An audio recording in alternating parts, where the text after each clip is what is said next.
శ్రేష్టమైన సమయం అనుగ్రహించిన దేవాతి దేవునికి మొదటిగా వందనాలు తెలియజేసుకుంటున్నాను. మరి చేరి వచ్చిన మీ అందరికీ కూడా ప్రభు పేరిట వందనాలు తెలియజేస్తున్నాను. మరి చదవబడినటువంటి వాక్య భాగంలో నుండి మనం ధ్యానంలోనికి వెళ్దాము. లూకాసు వార్త 13వ అధ్యాయము మరి 5వ వచనం చూస్తే మనము 2వ భాగంలో, మీరు మారు మనసు పొందని ఎడల మీరందరూ అలాగే నశింతురు. చిన్న ప్రార్థన చేసుకొని వాక్య ధ్యానంలోనికి వెళ్దాం. మహోన్నతుడా, మమ్మల్ని మిక్కిలిగా ప్రేమించిన మా ప్రియ పరలోకమందున పరమ తండ్రి, మీ పరిశుద్ధ నామానికి స్తుతి స్తోత్రాలు చెల్లించుకుంటున్నాం. నాయన తండ్రి, ఇంతవరకు నాయన మీ అనలేని కృపచేత మమ్మల్ని అందరినూ సజీవంగా ఉంచి కాచి కాపాడి ఉదయకాల సమయంలో నీ సన్నిధిలోనికి మమ్మల్ని అందరూ నడిపించిన విధానాన్ని బట్టి మీకు కృతజ్ఞతాస్తుతులు చెల్లించుకుంటున్నాను. చేరి వచ్చిన బిడ్డల హృదయాలను నీ వైపునకు తెరవమని వేడుకుంటున్నాను. నాయన తండ్రి, ఆనాడు లూదియా హృదయాన్ని తెరిచినట్లు అయా మా హృదయాలు నీ వైపునకు తెరవమని వేడుకుంటున్నాను.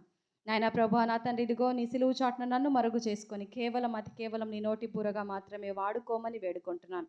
అయా నా తండ్రి, మీరు మాట్లాడబోచుండగా వినగలిగే చెవులను, గ్రహించే మనసును, మీ మాటలను అనుసరించి జీవించే జీవితాలను మాకు అందరికీ దయచేయమని యేసుక్రీస్తు పరిశుద్ధ నామంలో ప్రార్థించి అడిగి వేడుకుంటున్నాం పరమ తండ్రి, ఆమేన్.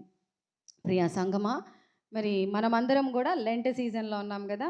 లెంట్ సీజన్ అంటే ఇట్స్ అ స్పెషల్ టైం, మనకు ఒక ప్రాముఖ్యమైనటువంటి సమయం. ఏమైనా ఉండనివ్వండి, లెంట్ జరపచ్చా జరపకూడదా, 40 రోజులు ఉండే భక్తేనా, తర్వాత భక్తి లేదా, ఈ మాటలు ఏ వచ్చినా కూడా ఇప్పుడు మనం ఏదైనా ఒక అకేషన్ చేసుకుంటే అదే అకేషన్ ఎట్లా మనము సెలబ్రేట్ చేసుకుంటాం, సిద్ధపడతాం, తర్వాత మంచిగా అన్నీ ప్రిపేర్ చేసుకుంటాం, దానికి కావాల్సింది అంతా కూడా మనం ప్లాన్ చేసుకుంటాం కదా. అట్లాగే లెంట్ కూడా ఏంటంటే, సంవత్సరానికి మనకు ఒకసారి లెంట్ వస్తుందంటే జరిగిపోయినటువంటి సంవత్సరాన్ని బట్టి, రాబోయేటువంటి రోజులను బట్టి మనకు ఒక ప్రిపరేషన్, అది ఒక 40 days మనము దేవునితో సహవాసం చేస్తూ గతకాలంలో ఒకవేళ ఆయనతో సంబంధాన్ని, కనెక్షన్ని తెంచుకున్నామేమో పరిశీలన చేసుకోవడానికి ఒక సమయం. ముందుకు రాబోయేదానికి ఆయనతో మన సంబంధాన్ని పునర్నిర్మించుకోవడానికి special time. So Lent season మనము ఇంకా దేవునికి సమీపంగా వెళ్ళడానికి ఒక సాధనంగా మనకు ఇచ్చిన ఈ అవకాశాన్ని మనము ఉపయోగించుకొని కొనసాగాలే కానీ మనము బ్యాక్ స్లైడ్ అవ్వకూడదు. మనం యాక్చువల్గా ఏమయ్యాము, పడిపోయాం, బ్యాక్ స్లైడ్ అయిపోయాం. దేవుని యొక్క ఆ యొక్క సంబంధాన్ని, ఆ యొక్క ప్రేమను మనం రక్షింపబడ్డాము, మనం దేవుని యొక్క సేవలో కొనసాగుతున్నాం. అయితే మనం ఎవరిమి, మానవులమి కదా. దేవుడు అనుగ్రహించేటువంటి ఆ ఉచితమైనటువంటి కృపను అనేక సార్లు పొందుకోలేక పాపంలో పడిపోయి లేస్తూ ఉన్నాం. మనల్ని మనము పరిశీలన చేసుకుంటూ వాక్యము ద్వారా దేవుని దగ్గరగా మనము వెళ్ళడానికి ఈ లెంట్ సీజన్ మనకు ఉపయోగపడుతుంది. ఆనాడు మరి నినివే రాజు, మనము లాస్ట్ టైం మనం అదే కదా ధ్యానం చేసుకున్నాం. నినివే రాజు మరి ఆ మాట విన్నప్పుడు, యోనా ప్రవక్త ద్వారా వినబడినప్పుడు అతను ఏం చేశాడు, పశ్చాత్తాపడ్డాడు. తన యొక్క సింహాసనం మీద నుండి దిగి, తన యొక్క రాజవస్త్రాలు విడిచిపెట్టి, తాను గోనె పట్ట కట్టుకొని ఎక్కడ కూర్చున్నాడు, బూడిదలో కూర్చున్నాడు. ఎంత వినయం, ఎంత తగ్గింపు! ఒక రాజు అంత తగ్గింపుతో దేవుని యొక్క ఉగ్రతను తప్పించుకున్నాడంటే మరి మనము ఏ విధంగా దేవుని దగ్గరకు రావాలి? ఈ సీజన్ మనకు ఉపయోగపడుతుంది. అంటే ఉపవాసము మనలకు నేర్పిస్తుంది, తగ్గింపు, సమాధానము, దేవునితో మనము మన యొక్క సంబంధాన్ని పునర్నిర్మించుకోవడానికి ఉపయోగపడుతుంది. కాబట్టి మరి ఇక్కడ మనం చదివినటువంటి వాక్య భాగంలో ఏముందంటే, మారు మనసు పొందకపోతే మీరందరూ కూడా ఏమైపోతారంట, నశించిపోతారు. నిశ్చయంగా ఇక్కడ చెప్తున్నారు, నశించిపోతాం. నశించిపోకుండా ఉండాలి అంటే మనం ఏం చెయ్యాలి? పశ్చాత్తాప పడాలి. మారు మనసు అనేది ఇట్స్ అ డైలీ రొటీన్. మనం ఎట్లాగైతే నైట్ పడుకొని పొద్దున లేచి రిఫ్రెష్ అయ్యి మళ్ళీ ఈరోజు పనులన్నిటినీ కొనసాగించుకుంటా వెళ్తామో, మారు మనసు అనేది ఇట్స్ అ లైఫ్ టైం, ఒక ప్రక్రియ, ఒక ప్రాసెస్. ఒకసారి మనము మారు మనసు పొందాము, ఒకసారి మనము ప్రభువుని హృదయంలో ఒప్పుకొని, మన నోటితో ఒప్పుకున్నాం, ప్రభువుని హృదయంలో అంగీకరించి విశ్వసించి, ఆ తరువాత నేను పాపమే చెయ్యను, నేను పాపిని కాను, నాకు ఇంక పాపం అంటదు అనడానికి లేదు. దేవుడు మానవుల గురించి ఆదికాండం 6:5 ఏం చెప్పారంటే, మానవుల యొక్క హృదయము వారి ఊహంతా చిన్నప్పటి నుంచే ఎల్లప్పుడూ కూడా చెడ్డది అని ఉంది. మరి బాల్యము నుండే అంత చెడ్డగా ఉంది. మనము మధ్యలో దేవుని గ్రహించుకున్న మారు మనసు పొందా, అయితే మనం ఉంటుంది ఎక్కడ? లోకంలోనే. ఆయన ఏమన్నాడంటే, లోకములో నుండి నేను మిమ్మును ప్రత్యేకించుకున్నాను. ఎందుకు ప్రత్యేకించుకున్నాడంటే, ఆయన స్వకీయ జనాంగంగా ఆయన్ని మనం ప్రత్యేకించుకుంటే మనము నశించిపోవడం ఆయనకు ఇష్టం లేదు. ఆయన మనల్ని ఆశీర్వదించడానికే, ఆశీర్వాదకారకులుగా ఉండడానికే పిలుచుకున్నాడు కానీ మనము నశించిపోవాలని కాదు. ఆనాడు ఆదాముని హవ్వని ఆయన నిర్మించింది, ఈ సృష్టి మొత్తం అప్పగించింది, వారు ఫలించి అభివృద్ధి పొంది విస్తరించి వర్ధిల్లాలనే. అయితే తప్పు జరిగిపోయింది. తప్పు జరిగిపోయిన తర్వాత వారేమవ్వలేదు, పశ్చాత్తాప పడలేదు, దేవుని దగ్గరకు రాలేదు. ఈ మారు మనసు అనేది పాత నిబంధన నుండి కొనసాగుతానే ఉంది. ద్వితీయోపదేశకాండం మొత్తం అంటే తిరిగి రండి. ఆనాడు మారు మనసుకు పెట్టిన పేరేంటంటే టర్న్ టు గాడ్. తిరిగి రండి, నా యొద్దకు రండి. ఈనాడు మారు మనసుకు వచ్చినటువంటి ఆ యొక్క మీనింగ్ ఏంటంటే మార్పు. కంప్లీట్గా మన లైఫ్ని మనము చేంజ్ చేసుకోవడం, దేవునికి నచ్చనటువంటి స్వభావాన్ని మార్చుకోవడం, దేవునికి అయిష్టమైన మార్గాన్ని వదిలిపెట్టడం, దేవునికి దూరంగా ఉన్న మనము దేవునికి దగ్గరగా రావడం, లోతైన అనుభవాల్లోకి వెళ్ళడం. చూడండి, షాప్లో బిస్కెట్స్ ఉన్నాయి, కేక్స్ ఉన్నాయి, చాక్లెట్స్ ఉన్నాయి, అన్నీ ఉన్నాయి. డైలీ చూస్తున్నాం, వెళ్తున్నాం, వస్తున్నాం, చూస్తున్నాం. అంటిల్ ఆర్ అన్లెస్ మనం టేస్ట్ చేయకపోతే రుచి తెలుస్తుందా? తినకపోతే రుచి తెలుస్తుందా? మరి దేవుణ్ణి కూడా మనము చూస్తున్నాము అంటే వింటున్నాము, నమ్మడం లేదు. మనము ఆయనకు మొరపెట్టుకు ప్రార్థన చేస్తున్నాం, అయితే మన హృదయాంత రంగములో నుండి విశ్వసించి నమ్మి ఆయన ఉన్నాడు అన్నటువంటిది వాస్తవాన్ని మనము గ్రహించకుండా ఒప్పుకోకుండా ఉన్నాము. అది ఎప్పటి వరకైతే జరగదో అప్పటి వరకు మనకు ఆ అనుభవం అనేది రాదు. నాకు ఇష్టమైన బిర్యానీ ఉంది, చాలా ఇష్టం. మరి నేను టేస్ట్ చేస్తేనే కదా, అది ఆ టేస్ట్ని నేను అనుభవిస్తేనే కదా, రుచిని నేను అనుభవిస్తేనే కదా. ఏసయ్య అంటే ఇష్టం. ఏసయ్య అని ఎవరైనా ఏదన్నా అంటే రోషం కూడా వచ్చింది. మరి ఆ ఏసీని నువ్వు ప్రకటించాలంటే ఆ ఏసీని సంపూర్ణంగా నువ్వు కలిగి ఉన్నావా? పిఎం తెలుసు నాకు, నేను పిఎంకి తెలుసా? సీఎం కూడా నాకు తెలుసు. సీఎంకి తెలుసా? అసలు ఇక్కడున్న ఎమ్మెల్యేకి నేను తెలుసా? తెలీదు, పరిచయం లేదు.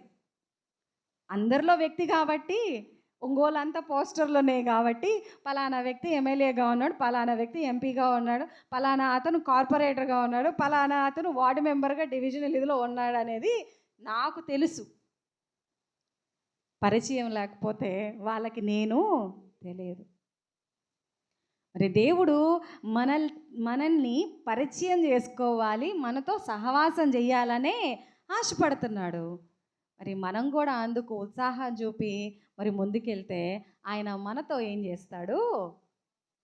సహవాసం చేస్తాడు. ఆనాడు ఆదాముతో సహవాసం చేయాలని ఆశపడి మరి రోజు ఆదాం దగ్గరికి వెళ్ళి ఆదాము ఏం చేస్తున్నాడో, ఏ జంతువుకి, ఆయన సృష్టించిన జంతువుకి ఆదాం ఇచ్చిందే పేరు. ఈనాటికి పాముకు పామే ఉంది, కప్పకి కప్పే ఉంది. ఆనాడు ఈ పేర్లు ఎవరు పెట్టారు? ఆదాం పెట్టాడు. మరి ఆకుకూరలకి ఏం పేర్లు పెడుతున్నాడు? మరి ఆయన ఎలా మరి నడుస్తున్నాడు? ఎలా మరి తిరుగుతున్నాడు? ఇదంతా కూడా దగ్గరుండి చూసి అతనితో సహవాసం చేయాలనుకున్నాడు. ఇష్టపడ్డాడు, ప్రేమించాడు. యేసుక్రీస్తు ప్రేమించాడు కాబట్టే మనందరి కోసం సిలువలో తనను తాను రిక్తునిగా చేసుకొని, తగ్గించుకొని మనందరి కోసం బలి అయిపోయాడు. నేను లాస్ట్ టైం వచ్చినప్పుడు కూడా చెప్పాను. క్రీస్తు మరి సిలువలో బలి అయిపోయాడని మనం అందరం చెప్పుకొని, మనం అందరం బాధపడి కన్నీరు కారుస్తామండి. మనము చేసే పనులు చేస్తూనే ఉంటే ప్రతిరోజు మనము యేసుక్రీస్తు ప్రభువారిని సిలువ వేసినట్టే, వేస్తున్నట్టే. కొరడాలతో అయ్యో యేసయ్యని కొరడాలతో కొట్టారే, అయ్యో ఫ్లెష్ వచ్చేసిందే బయటికి, అయ్యో అంటున్నాం కానీ ఆయన పైనుంచి మనల్ని చూస్తున్నాడు. అయ్యో ఇది తెలిసినా కూడా మీరు నన్ను నమ్మడం లేదే, అయ్యో ఇది తెలిసినా కూడా నన్ను మీరు ఆశ్రయించడం లేదే, విశ్వసించడం లేదే అని అక్కడి నుంచి ఆయన కూడా ఏమంటున్నాడు, అయ్యో అయ్యో యేసయ్య మీద ఉమ్ము ఊసారే. మరి మనం యేసయ్య నామాన్ని ఇతరులు ఉమ్ము ఊసేటట్టు మనం చేస్తున్నాం. అందుకే మొదట మనల్ని మనం ఏం చేసుకోవాలి? స్వపరీక్ష. Let us examine our selfs first. మనం ఎవరమండి ఇతరులను విమర్శించడానికి? మనకి ఏం అధికారం ఉంది? ఏం హక్కు ఉంది చెప్పండి? అందుకే వాక్యంలో ఉంది, మొదట నీ కంటిలో ఉన్న నలుసు తీసుకోవడానికి నీ దూలం తీసుకోవడానికి ట్రై చేయి. ఎదుటి వారి కంటిలో ఉన్న నలుసు తీయడానికి కాదు.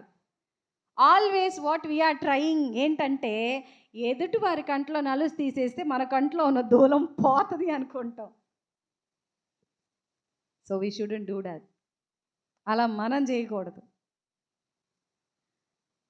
మనము మారు మనసు పొందితే మనలను చూసి మార్పు చెందేవారు చాలామంది ఉన్నారు. మీకు తెలుసా మనల్ని ఇన్ఫ్లుయెన్స్గా ఎంతమంది తీసుకుంటారో?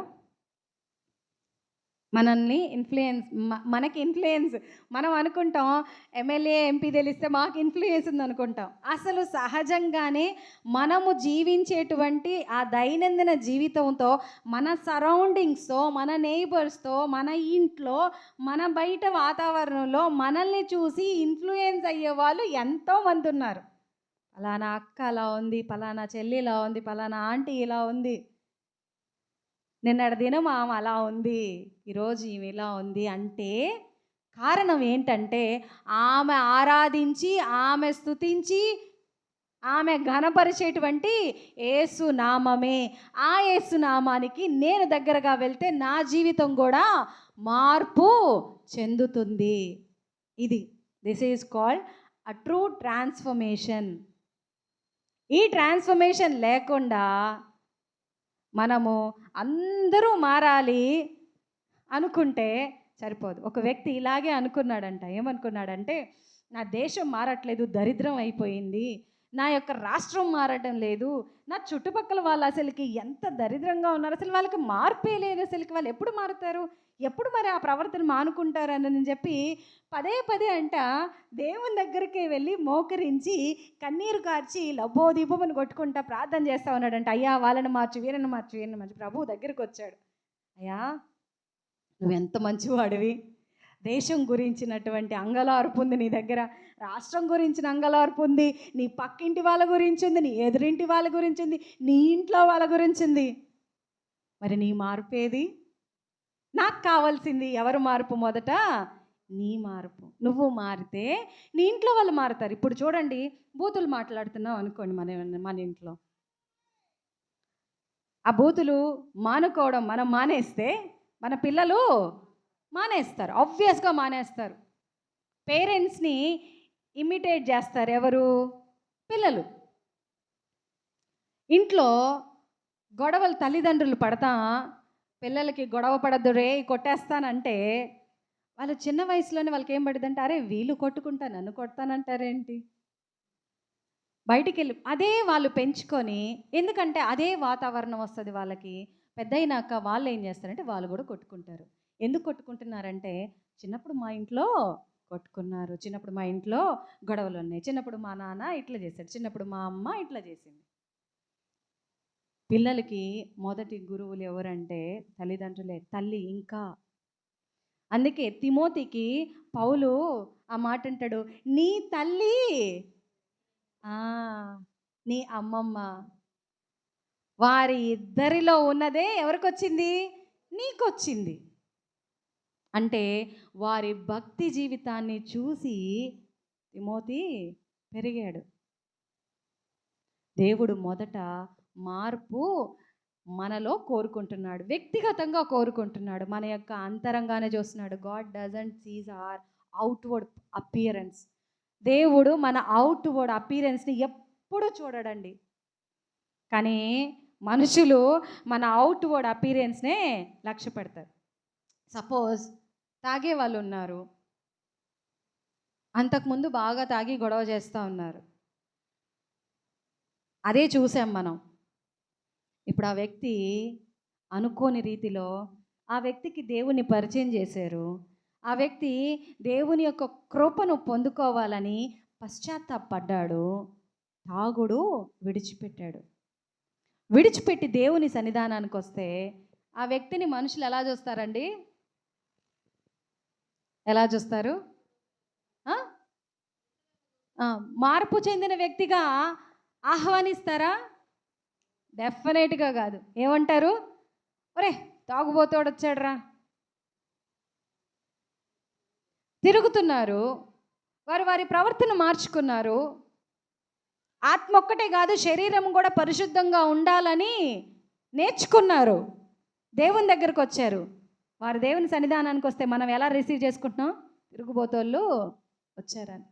ఎప్పుడండి మనం మారుతాం? ఎప్పుడు మన ఆలోచన విధానం మారుతుంది? 24/7 దేవుని సన్నిధానానికి రావడం మాత్రమే కాదండి, వస్తున్నప్పుడు మనము ఎంతవరకు మార్పు చెందుతున్నామో కూడా గమనించుకోవాలి.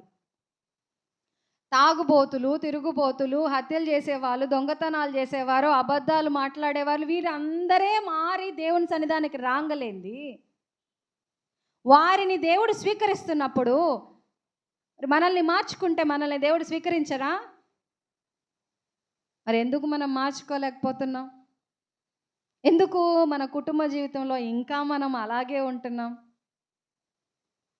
మార్పు అనేది మనిషికి చాలా ఇంపార్టెంట్. మారు మనస్సు. అందుకే దేవుడు అంటున్నారు, మీరు మార్పు చెందకపోతే మీరు కూడా నశిస్తారు. ఆనాడు నినివే ప్రజలు నశించాల్సి ఉంది. అయితే వారు పశ్చాత్తాపం పొందుకున్నారు కాబట్టి వారు నశించిపోలేదు. వారు మారు మనసు పొందారు. దేవుని ఉగ్రత నుండి బయటపడ్డారు. వారికి రక్షణ కలిగింది. వారి సింహాసనం అంటే నినివే రాజు సింహాసనంతో పాటు తన రాజ్యాన్ని కూడా దక్కించుకున్నాడు, కాపాడుకున్నాడు. మరి ఈ లూకా సువార్త 13వ అధ్యాయము మరి 4వ వచనంలో మనం గమనిస్తుంది ఏంటంటే మారు మనస్సు. మారు మనస్సు. క్రైస్తవ్యం అనేది ఏంటిది? అది మతమా? మార్గం అండి. మార్గం. మనుషులు మార్పు చెందేటువంటి మార్గం అది. చాలామంది క్రైస్తవులు కూడా క్రైస్తవంలోనికి ఇతరులందరూ రావాలని ప్రయత్నం చేస్తున్నారు, కానీ వారు నడిపింపబడి వారు మారు మనసు పొంది వచ్చాక వీరి జీవితం చూసి వారు మళ్ళీ ఏమైపోతున్నారు? పడిపోతున్నారు. అందుకే దేవుడు అంటున్నాడు కదా, పరిసయ్యుల్లాగా మీరు ఉండద్దు. మోయలేని భారాలు ఏం చేస్తారు? మీద పెడతారు. రక్షణ దాకా నడిపిస్తారు. వీరు పోరు, వాళ్ళని పోనివ్వరు. ప్రభు మనల్ని ఎలా ఉంచాలనుకుంటున్నాడంటే అందరికీ మాదిరికరంగా ఉంచాలనుకుంటున్నాడు. మన జీవితాలు మార్పు చెందాలి. అది మనిషి చూడాలి. నీ నోరు కాదు, అన్యుడే నిన్ను పొగడదగును. అన్యుడు మనల్ని చూసి మనల్ని పొగిడి మనను ఈ రీతిగా మారడానికి కారకుడైన మన దేవుణ్ణి మహిమపరచాలి. మనము అందుకే ఈ లోకంలో ఉన్నాము. క్రైస్తవులు ఎందుకు జన్మించారు? ఎందుకు అంటే దేవుని మహింపరచడానికి. ఎలా మహింపరుస్తారు? ఓన్లీ పాటల ద్వారా, ఓన్లీ ప్రార్థన ద్వారా, ఓన్లీ వాక్యం చెప్పడమో, లేకపోతే ఓన్లీ వాక్యం వినడమో, చర్చికి రావడం ద్వారా కాదు. మన దైనందిన జీవితంలో మనం బ్రతికినంత కాలము కూడా మనకిచ్చినటువంటి బాధ్యతల్లో, మనకున్నటువంటి పనుల్లో, మనకున్నటువంటి ప్రవర్తనలో, మనకున్నటువంటి స్వభావాన్ని బట్టి, అన్నిటిని బట్టి, అన్ని విషయాల్లో మనము దేవుణ్ణి మహిమపరుస్తూ బ్రతకాలి. అంటిల్ అవర్ లాస్ట్ బ్రెత్, మన యొక్క ఆఖరి శ్వాస ఊపిరిపోయేంత వరకు కూడా. మరి గత కాలం మరి నాకు ఒక బాధాకరమైన విషయం ఏంటంటే, ఆలీసమ్మమ్మ నిజంగా ఆవిడ మరి అంత ఏజ్లో కూడా మరి స్టార్ట్ అవుతుంది ఉంది అని తెలిస్తే ముందు పాపం కర్ర పట్టుకొని బైబిల్ ఆమె చదవకపోయినా తీసుకొని వచ్చేస్తుంది. మరి ఆమె ఈ లోకంలో లేదంటే బాధేసింది, చాలా బాధేసింది. అంటే నేను ఆ టైంలో ఈ ఊర్లో లేను. మరి తెలిసినప్పుడు నేను అనుకున్నాను అట్లీస్ట్ చివరి చూపు నేను ఆ ఓపెన్ చేసేటప్పటికి ఈసీవ్ అయ్యి ఆమె భూస్థాపన కార్యక్రమం కూడా అయిపోయింది. చాలా బాధేసింది. మరి ప్రతి మనిషి దేవుని దగ్గరికి వెళ్ళిపోవాల్సిందే, మరణించాల్సిందే, ముందు వెనక జరుగుతూ ఉంటుంది. అయితే మనము ఎలా ఉన్నాం? సాక్ష్య జీవితాన్ని మనము కలిగి ఉండాలి. ఏమో ఆమె యవ్వన ప్రాయంలో ఎలా ఉందో మనకు తెలియదు, ఆమె నడి ప్రాయంలో ఎలా ఉందో మనకు తెలియదు. మరి ఆ యొక్క వృద్ధాప్యంలో ఆమె దేవుని సన్నిధికి వస్తూ ఉన్నింది. మరి ఎంత పశ్చాత్తాపడిందో మనకు తెలియదు, ఎందుకంటే ఆమె హృదయాన్ని చూసింది దేవుడే. మన యొక్క హృదయాలను పరిశీలించేది ప్రభు అయిన యేసుక్రీస్తు వారే. చూడండి, పశ్చాత్తాపం అనేది మనకు రక్షణ తీసుకొస్తుంది. రోమీలకు రాసిన పత్రిక 10వ అధ్యాయము 9వ వచనం మనము గమనించినట్లయితే, 10వ అధ్యాయము 9వ వచనము, అదేమనగా యేసు ప్రభువని నీ నోటితో ఒప్పుకొని దేవుడు మృతులలో నుండి ఆయనను లేపినని నీ హృదయమందు విశ్వసించిన ఎడలా నీవు రక్షింపబడుదువు. పశ్చాత్తాపము పొందిన వెంటనే మనకు కలిగేటువంటి ఆశీర్వాదం ఏంటంటే రక్షణ. ఎలా? మన హృదయంలో విశ్వసించాలి యేసే ప్రభువని, ఆయన ద్వారానే మనకు రక్షణ కలుగుతుందని, ఆయన ద్వారానే పాప పరిహారార్థ బలి జరిగిందని, ఆయనే మన రక్షకుడని, విమోచకుడని ఎప్పుడైతే మన హృదయంలో విశ్వసిస్తామో, అది మనము నోటితో ఒప్పుకొని బాప్తిజమము పొందుతామో మనకు రక్షణ అనేది కలుగుతుంది. చూడండి, మరి కల్వరి సిలువలో దొంగ కూడా మరి ఇద్దరు దొంగలు ఉన్నారు. ఆ టైంలో రెండవ దొంగ ఏదైతే ఉన్నాడో ఆ వ్యక్తి బాప్తిజమం పొందుకున్నాడా? పొందుకోలా. కానీ ఆ వ్యక్తి ఏం తెలుసుకున్నాడు?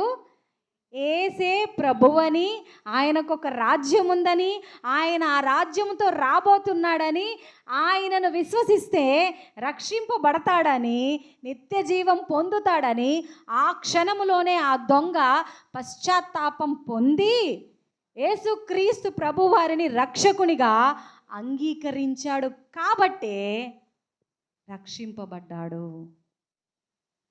కాబట్టి దేవుణ్ణి మనము హృదయంతో విశ్వసించి మన నోటితో ఒప్పుకుంటే రక్షణ మనకు కలుగుతుంది. There is no salvation without repentance. Repentance లేకుండా రక్షణ అనేది కలుగదు.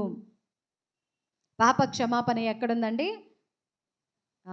యేసుక్రీస్తు దగ్గరకు వెళ్ళి పశ్చాత్తాప పడినప్పుడే మనకు రక్షణ ఉంది. చూడండి, కీర్తనలు 130వ సంకీర్తన 3-4 వచనాలు ఈ రీతిగా ఉంది.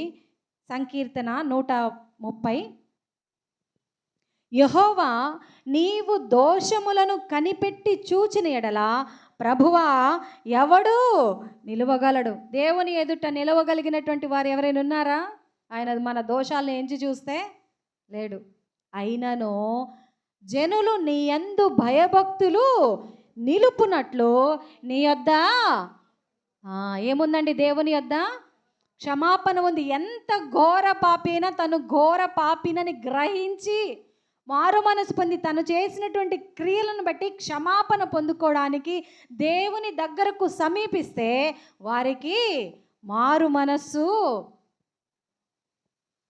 కలుగుతుంది. దేవుని దగ్గర వారికి క్షమాపణ దొరుకుతుంది.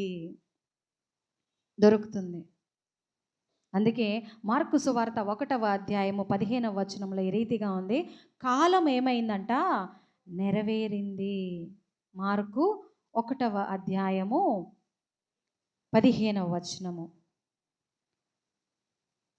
కాలము సంపూర్ణమైనది, దేవుని రాజ్యము సమీపించి ఉన్నది, మారు మనస్సు పొంది సువార్త నమ్ముడని చెప్పుచు దేవుని సువార్త ప్రకటించు గలీలయకు వచ్చెను. యేసుక్రీస్తు వారు బోధించినటువంటి మొట్టమొదటి బోధ ఏంటంటే మారు మనస్సు. ఎప్పుడైతే యోహాను మరి వారు ప్రకటించడం ఆపేసి ఆయన చెరసాలకు వెళ్ళిపోయాడో, క్రీస్తు వారు ఎప్పుడైతే మరి ప్రకటించడానికి మొదలు పెట్టారో ఆయన మొదలుపెట్టినటువంటి వాక్యం ఏంటంటే మారు మనసు పొందండి, దేవుని రాజ్యము దగ్గరకు వచ్చేసింది, మీరు ఆయన సువార్తను నమ్మండి. సువార్త అంటే ఏంటండి?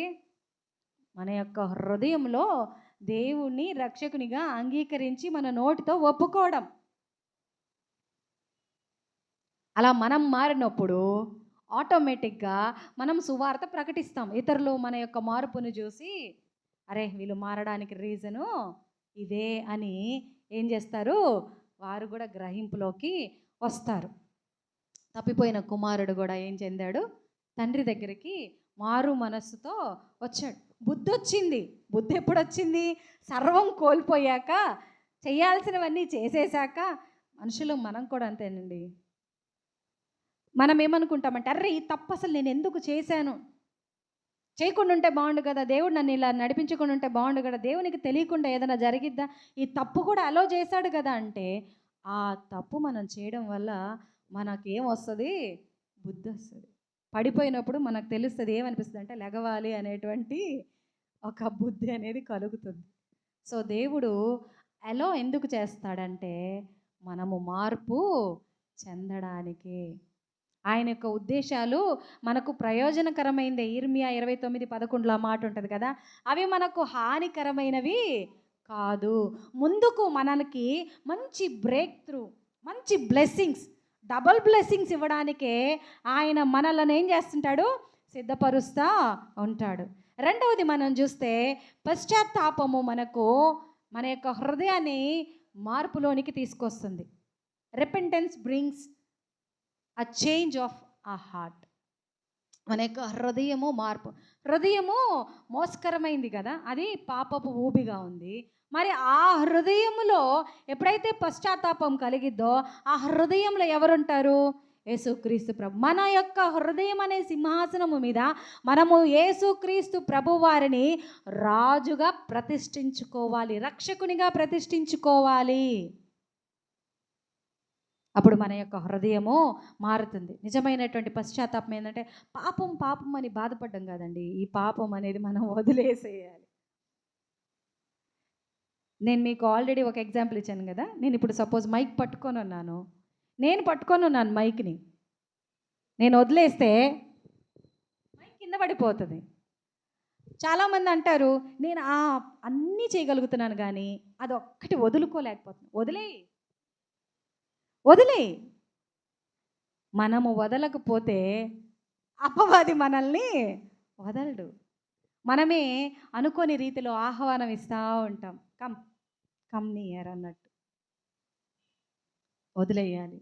వదులుకోలేకపోతున్నప్పుడు ఏం చేయాలంటే ఆయన దగ్గరకు వెళ్ళి అయ్యా నేను వదిలేయలేకపోతున్నాను అని ఒప్పుకోవాలి. దేవుని దగ్గర జెన్యూనిటీ కావాలి, జెన్యూన్గా ఉండాలి. అక్కడికి కూడా వెళ్ళిపోయి పరిసయ్యంలాగా ప్రార్థించద్దు అని అంటున్నాడు దేవుడు. తెలుసా, నేను రోజుకి అంటే వారానికి ఉపవాసం ఉంటున్నాను, దశమ భాగం ఇస్తున్నాను, నీ సన్నిధి కోసం పొద్దున్నే లేచి వచ్చేస్తున్నాను, ఇక్కడ చిమ్మేస్తున్నాను, ఇక్కడ ఊడ్చేస్తున్నాను, ఇక్కడ అంతా నడిపిస్తున్నాను, లేకపోతే ఫలానా డింకా ఎన్నో పనులు చేస్తున్నాను, నేను ఆ సొంకరిలాగా లేను, నేను ఆ ఎదురు అమ్మాయిలాగా లేను, నేను ఆ ఆంటీలాగా లేను, ఆ అమ్మమ్మలాగా లేను అని పరిసయ్యునిలాగా ఉండద్దు అంటున్నాడు. మనము మన గురించి దేవునికి తెలియదన్నట్టు, మనుషులకు చెప్పినట్టు దేవుని దగ్గరికే వెళ్ళి చెప్పాలనుకుంటాం. ఎందుకు? మన అంతరంగం ఏంటో ఆయనకు కూడా తెలియదని పరిచయం చేస్తాం. సృష్టికర్తకు సృష్టించిన వాడికి తెలియదా అండి మనం ఎట్లాంటి వారమో? మనము ఇప్పుడు ఎలా ఉంటామో, చనిపోయాక ఎక్కడుంటామో ఆయనకు తెలుసు. మన బ్రతుకు మొత్తం ఆయన దగ్గర ఉంది.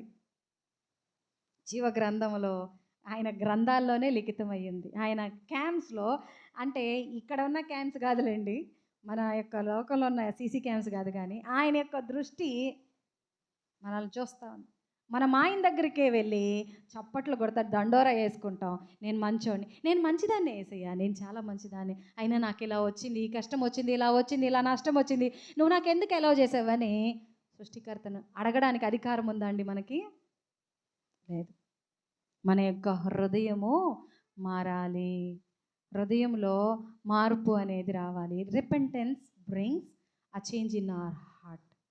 దావీదు కూడా పాపం చేశాడండి, పాపం చేశాడు, తప్పు చేశాడు. ఒక తప్పు కప్పిపుచ్చుకోవడానికి చాలా తప్పులు చేశాడు. మరి అట్లా చేసిన తర్వాత దావీదు దేవునితో కనెక్షన్ తెగిపోయిందని గ్రహించాక పశ్చాత్తాపడ్డాడు. ఎంతగా అంటే కింద మీద పడి ఏడ్చాడంట, దొర్లి దొర్లి. అందుకే దావీదు దేవుని యొక్క హృదయానుసారుడయ్యాడు. ఎలా అయ్యాడండి? దేవుని దగ్గర నుంచి వెళ్ళిపోయాడు, పాపం చేశాడు, దేవునికి అయిష్టమైన పని చేశాడు, మరి పాపి అయిపోయాడు. తిరిగి మళ్ళీ దేవుని హృదయానుసారుడు ఎలా అయ్యాడు? మళ్ళీ దేవుని దగ్గరకు వచ్చాడు, తిరిగి వచ్చాడు. టర్నింగ్. మనము తిరిగి దేవుని దగ్గరకు వస్తే, ఆ మొదటి ప్రేమను మళ్ళీ మనము దేవునికి ఇస్తే, ఆయన మనలను స్వీకరించి మనము కూడా అలాగే దావీదులాగే బ్లెస్ అయ్యేటట్టు చేస్తాడు. ప్రియ సంగమా, ఒకవేళ మనము పడిపోయాము, మనకు తెలుస్తుంది, మరి మనము తిరిగి రాలేకపోతున్నామేమో. This is the right time to turn to God. ఇది సరి అయిన సమయము దేవునితో మన యొక్క సంబంధాన్ని పునర్నిర్మించుకోవడానికి, రీబిల్డ్ చేసుకోవడానికి. మరి దావీదు అలా చేసినప్పుడు దావీదు దేవుని యొక్క హృదయానుసారుడే. చూడండి, రోమీలకు రాసిన పత్రిక 12వ అధ్యాయము మరి 2వ వచనంలో ఇలాగుంది. రోమీలకు రాసిన పత్రిక 12వ అధ్యాయము, మీరు ఈ లోక మర్యాదను అనుసరింపక ఉత్తమమును అనుకూలమును సంపూర్ణమునయ్యున్న దేవుని చిత్తమేదో పరీక్షించి తెలుసుకున్నట్లు మీ మనస్సు మారి నూతన మగుట వలన రూపాంతరము పొందుడి. మన మనస్సు మారి నూతన పరచబడితే మనము దేవునిలోకి రూపాంతరము చెందుతాము, దేవునిలో అంటుకట్టబడతాము. నా దగ్గరకు వచ్చిన వారిని నేను ఎంత మాత్రము త్రోసివేయను. ఈ మాటలు నేను చెప్పానా? ప్రభువైన యేసుక్రీస్తు వారే చెప్తున్నారు. If you come to me, if you repent, I'm always there for you. నేను ఎప్పుడు ఎల్లప్పుడూ నీతో ఉంటాను. నన్ను ప్రేమించు వారిని నేను ప్రేమిస్తాను, ఆస్తికి కర్తలుగా చేస్తాను. ఏ ఆస్తి అండి? నిత్య జీవం అనేటువంటి ఆస్తి. నిత్య జీవం అనే ఆస్తి. మోస్ట్లీ మనందరికీ ఈ లోకంలో మనం అనుకున్నట్టుగా మన లైఫ్ స్టైల్ మనం లీడ్ చేయకపోవచ్చు, అది అబ్సల్యూట్గా ట్రూ. అయినప్పటికీ మనము యేసుక్రీస్తు ప్రభువారిని కలిగి ఉంటే భూమి ఆకాశాల్లో మనకు కొదువైంది ఏదీ లేదు. ఒకవేళ ఏదైనా లేదా, ఇట్స్ ఓకే, నో ఇష్యూ. హబక్కుకు అదే అన్నాడు కదా, ఏమున్నా లేకపోయినా నేను దేవుని యందు ఆనందిస్తున్నాను. Whether it is there or not, అది ఉండనివ్వండి లేకపోనివ్వండి, అది వరల్డ్లీ బ్లెస్సింగ్సా, ఏదైనా అవనివ్వండి. భౌతికమైన బ్లెస్సింగ్స్ దొరకలేదని మనం బాధపడుతున్నామా?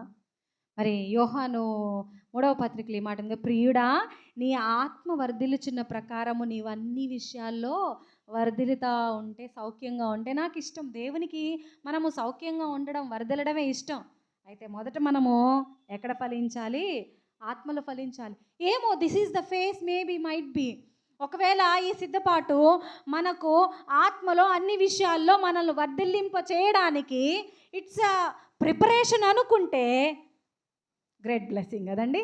అలా అనుకొని మనము నిరీక్షణ కలిగి ముందుకు వెళ్తే దేవుడు మనకు అట్టి కృప దయచేస్తాడు.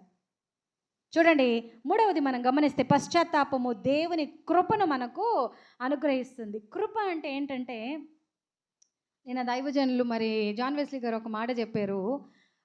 సపోజ్ ఇప్పుడు నేను ఒక దగ్గర వర్క్ చేస్తున్నాను, కష్టపడ్డాను, 28 అవర్స్ కష్టపడ్డాను, మంత్లీ ఒక 30 డేస్ కష్టపడ్డాను రెగ్యులర్గా 9 to 5 జాబ్ చేశాను అనుకోండి.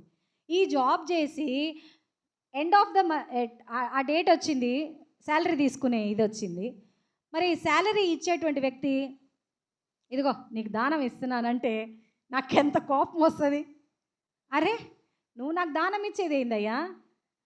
కష్టపడ్డాను, నేను కష్టపడ్డాను, చెమటోర్చాను 8 గంటలు ఇక్కడ నేను కష్టపడ్డాను. భలే అది నీ కంపెనీ అవ్వచ్చు, నీ స్కూలే అవ్వచ్చు, నువ్వే పెట్టుండొచ్చు, కానీ నేనేం చేశాను? వర్క్ చేశాను, దానికి నువ్వు ఇచ్చావు.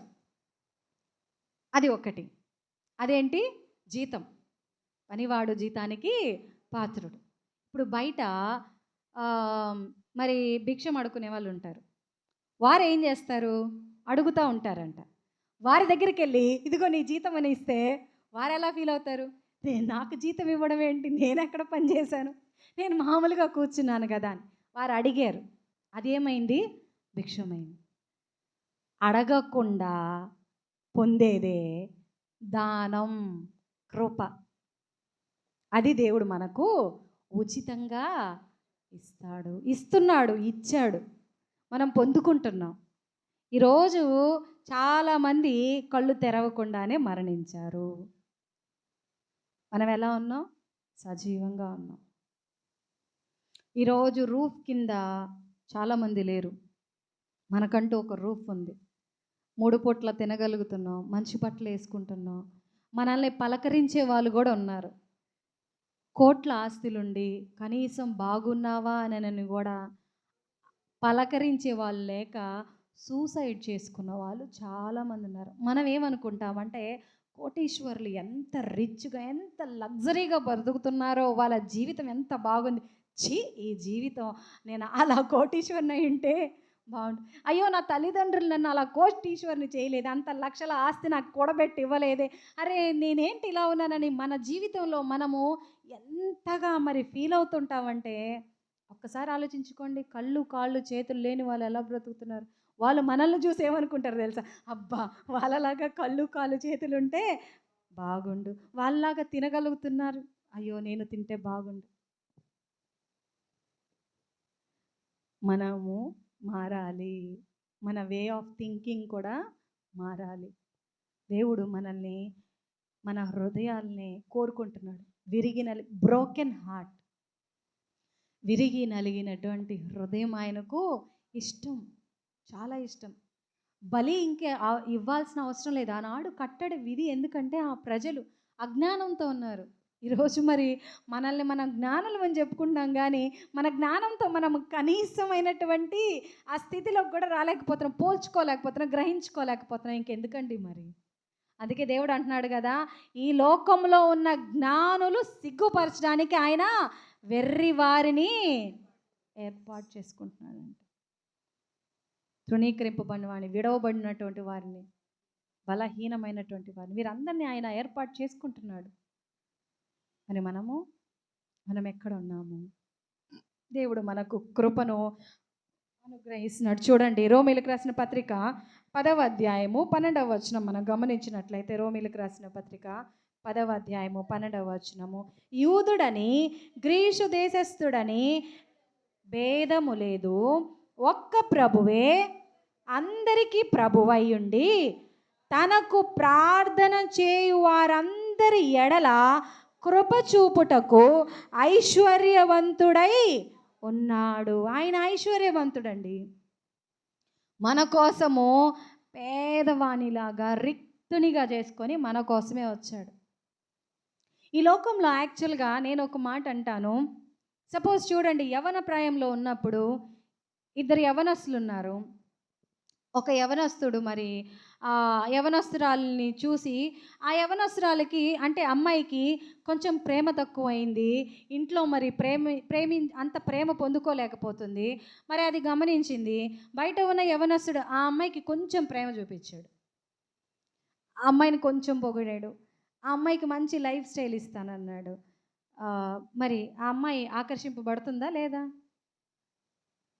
పడుతుంది గదా! మరి ప్రభైన యేసుక్రీస్తు వారు తన ప్రాణాన్నే పెడితే మనం ఎందుకు ఆకర్షింపబడడం లేదు? విషయం తెలిసి కూడా మనము ఆకర్షితులము అవ్వలేకపోతున్నాం. టెంపరరీ వాటికే చూస్తున్నాం గానీ, పర్మనెంట్ సొల్యూషన్ దేవుడు మనకిస్తే దాన్ని మనము పొందుకోవడానికి ప్రభువు సన్నిధికి రాలేకపోతున్నాం. ఓకే. చర్చికి రాకపోయినా మీరు ఇంట్లో ఉండైనా సరే, మీ యొక్క హృదయాలను దేవుని వైపుకు తెరిస్తే ఆయన ఎక్కడి నుంచైనా చూస్తాడు. అయితే ప్రభు ఏమంటున్నాడంటే, ఆయన సంఘంలోనికొచ్చి మనము ఒక సంఘముగా సంఘం అంటే ఏంటి? బిల్డింగ్ కాదండి. మనమందరమే సంఘం. మనమందరం ఒక టెంట్ ఏసుకొని అక్కడ ఉండి, అక్కడ దేవుడిని ఆరాధించినా ఆయన దాన్ని యాక్సెప్ట్ చేస్తాడు.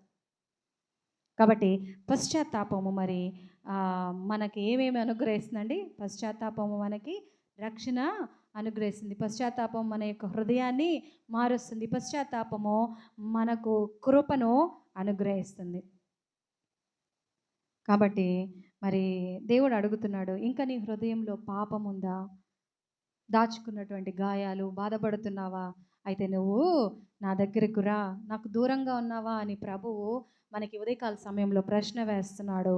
సో మన యొక్క డెసిషన్స్, మనం తీసుకునేటువంటి తీర్మానము మనల్ని శోధనలోనికి పడిపోకుండా కాపాడుతుంది. అంటే your decision protects you from every temptations నుండి మనల్ని, మన డెసిషన్స్, మన తీర్మానాలు మనల్ని ప్రొటెక్ట్ చేస్తాయి. సో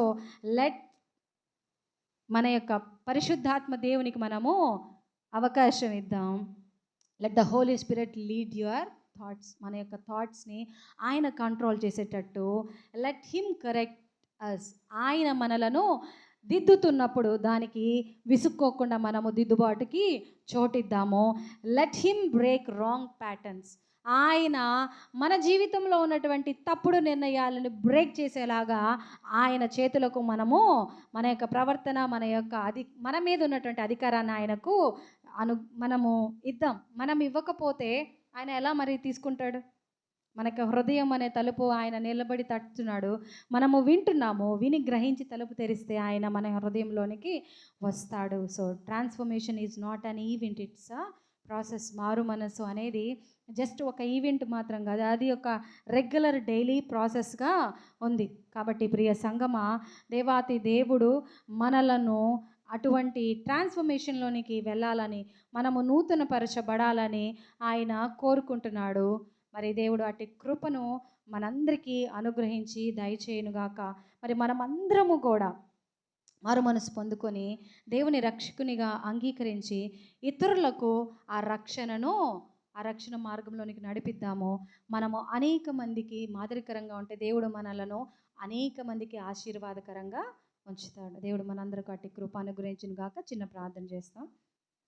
మహోన్నతుడా, జీవం కలిగిన మా పరమ తండ్రి, మీ పరిశుద్ధ నామానికి స్తోత్రము నాయన.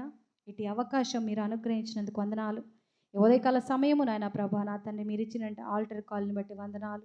నా ప్రభా నా తండ్రి, మా హృదయాన్ని వైపునకు తెరుచుకొని మారు మనసు పొంది నూతన పరచబడి అయా నా తండ్రి నీలోనికి రూపాంతరము చెందుటకు సహాయం దయచండి. విత్తబడినటువంటి వాక్యము మా అందరిలో నాన్న తండ్రి నూరంతలుగా ఫలించుటకు నీవే నీరు కట్టి ఫలింపజేయమని యేసుక్రీస్తు పరిశుద్ధ నామములో ప్రార్థించి అడిగి వేడుకుంటున్నాం పరమ తండ్రి, ఆమేన్. మా తండ్రి, మీ నామం పరిశుద్ధపరచబడును గాక, మీ రాజ్యం మాకు వచ్చును గాక, మీ చిత్తం పరలోకమందు ఎలాగో అలాగే భూమి యందు నెరవేరబడును గాక. మా దిన ఆహారం నేడు మాకు దయచేయి. మరణస్తులను మేము క్షమించిన ప్రకారం మరణములను క్షమించుము. మమ్మల్ని శోధనలో తేక కీడు నుండి తప్పించుము. ఎందుకంటే రాజ్యమును, బలమును, మహిమయు నిరంతరము నీవే ఉన్నావు తండ్రి, ఆమేన్. తొట్టిల్లకుండా మిమ్మును కాపాడుటకును తన మహిమ ఎదుట ఆనందముతో మిమ్మను నిర్దోషులుగా నిలువబెట్టుటకును శక్తిగల మన రక్షకుడైన అద్వితీయ దేవునికి మన ప్రభువైన యేసుక్రీస్తు ద్వారా మహిమయు మహాత్యమును ఆధిపత్యమును అధికారమును యుగములకు పూర్వమును ఇప్పుడును సర్వయుగములను కలుగునుగాక. ఆమేన్. ఆశీర్వాదంబుల్ మా మీద వర్షింపచేయుమీశా, ఆశతో నమ్మియున్నాము నీ సత్య వాగ్దత్తము. ఇన్నాహి మీద కృమ్మారించుము దేవా, క్రమ్మారా ప్రేమ వర్షంబుల్ కృమ్మారించు